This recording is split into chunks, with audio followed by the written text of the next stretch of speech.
The Umkhonto we Party is facing fresh internal turmoil in the KwaZulu-Natal legislature, with growing divisions threatening the party's stability.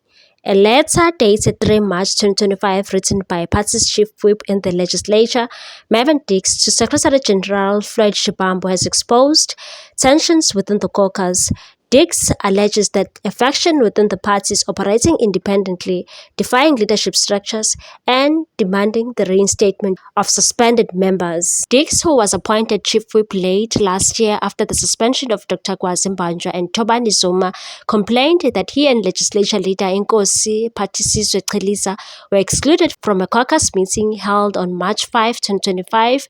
He claims that 19 of the 36 MK party members of the provincial legislature attended the meeting, including Mbanjwa and Zuma, who had previously been suspended for allegedly refusing to surrender control of the party finances to Umkhonto we Party provincial leader Willis Mchunu and others. In his letter, Dix warned that divisions within the party have deepened since the return of the suspended members. The letter stated, "Since the return of the 3 suspended members, we have seen the emergence of a parallel caucus in the legislature led by former Chief Whip and Commander Thobani Zuma.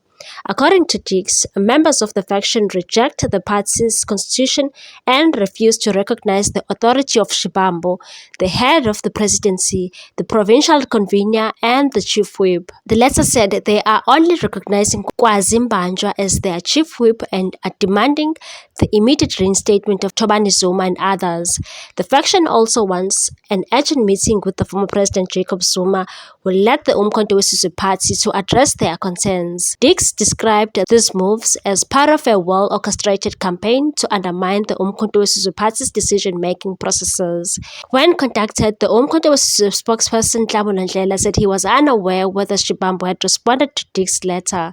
The ongoing power struggle within the Umkhonto we Party's KwaZulu-Natal caucus raises questions about the party's unity and leadership direction, particularly as the province remains a stronghold for the party, with divisions widening. How the leadership navigates these internal battles could determine Umkhonto we Party's future in the region. What's your take on this one, people? Thanks for watching. Please subscribe for more news.